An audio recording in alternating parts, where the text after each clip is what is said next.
രാജകുമാരന് എന്ത് കുക്ക് ചെയ്തു കൊടുത്താലും കുറ്റം പറഞ്ഞുകൊണ്ടിരിക്കുന്നു. അവന് വേണ്ടി വലിയ വലിയ ഷെഫിനെ ഒക്കെ വരുത്തിച്ച് വെറൈറ്റി ഫുഡ്സ് ഉണ്ടാക്കി കൊടുക്കുന്നു. പക്ഷെ എന്തൊക്കെ ഉണ്ടാക്കി കൊടുത്താലും അവൻ എന്തെങ്കിലും കുറ്റം കണ്ടുപിടിച്ച് അതെല്ലാം റിജക്ട് ചെയ്യുന്നു. അപ്പോൾ ലിന എന്നൊരു പെണ്ണ് കുക്ക് ചെയ്യാനായി അവിടേക്ക് വരുന്നു. വന്ന ആദ്യ ദിവസം തന്നെ അവൾ ഒരു സിമ്പിൾ വെജിറ്റബിൾ റൈസ് ഉണ്ടാക്കി രാജകുമാരന് കഴിക്കാൻ കൊടുക്കുന്നു. എന്നാൽ ഇത് കണ്ട രാജകുമാരൻ ഇങ്ങനൊരു ഫുഡ് ഉണ്ടാക്കി തന്ന് എന്നെ അപമാനിക്കാൻ ശ്രമിക്കുകയാണോ എന്ന് ചോദിച്ച് അവളെ ഉടനെ തന്നെ അവിടെ നിന്ന് പറഞ്ഞയക്കുന്നു. പക്ഷെ ലീന കുട്ടിക്കാലം മുതലേ തന്റെ ജീവിതത്തിൽ കുക്കിങ്ങിനാണ് ഇമ്പോർട്ടൻസ് കൊടുക്കുന്നത് എന്ന് രാജകുമാരന് അറിയില്ല. ഇപ്പോൾ അവൾ പോയി കഴിഞ്ഞതും ആ വെജിറ്റബിൾ റൈസിൽ നിന്നും വന്ന മണം രാജകുമാരനെ ആകർഷിക്കുന്നു. അവൻ കുറച്ചെടുത്ത് വായിൽ വയ്ക്കുന്നു. അത് ടേസ്റ്റ് ചെയ്തതും അതിൽ ഇംപ്രസ് ആയ അവൻ കുറച്ച് സമയം കൊണ്ട് തന്നെ അത് ഫിനിഷ് ചെയ്യുന്നു. അതിനുശേഷം അവളെ തിരികെ കൊണ്ടുവരാൻ പറഞ്ഞ് തന്റെ ആളുകളെ അയക്കുന്നു. അവന്റെ ആളുകൾ അവളെ കണ്ടുപിടിക്കുന്നു. അപ്പോൾ ലീന അവരോട് 2 കണ്ടീഷൻ വയ്ക്കുന്നു. ആദ്യം അവൾക്ക് 2 ഇരട്ടി ശമ്പളം വേണം. രണ്ടാമതായി എന്താണ് കുക്ക് ചെയ്യേണ്ടത് എന്ന് അവൾ തന്നെ തീരുമാനിക്കുമെന്നും പറയുന്നു. അത് കേട്ട് രാജകുമാരന് ദേഷ്യം വരുന്നു. പക്ഷെ ഓൾറെഡി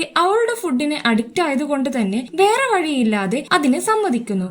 അടുത്ത ദിവസം രാജകുമാരൻ വിഭവസമൃദ്ധമായ ഫുഡ് കഴിക്കാൻ റെഡിയായിരിക്കുമ്പോൾ അദ്ദേഹത്തിന് സ്ട്രീം ബണ്ണും മീറ്റും മാത്രം കൊടുക്കുന്നു. അത് കണ്ട് ദേഷ്യം വന്ന രാജകുമാരൻ അതുകൊണ്ട് ലിനയുടെ അടുത്തേക്ക് വന്നത് ലിന തന്റെ കണ്ടീഷനെ ഓർമ്മിപ്പിച്ചതും രാജാവ് സൈലന്റ് ആവുന്നു. അതിനുശേഷം വേറെ വഴിയില്ലാണ്ട് അത് കഴിച്ചു നോക്കുന്നു. അത് വായിൽ വെച്ചതും രാജകുമാരൻ അതിശയിക്കുന്നു. കാരണം ഇതിനു മുൻപ് അവൻ ഇങ്ങനെ ഒരു സ്ട്രീം ബൺ കഴിച്ചിട്ടുണ്ടായിരുന്നില്ല.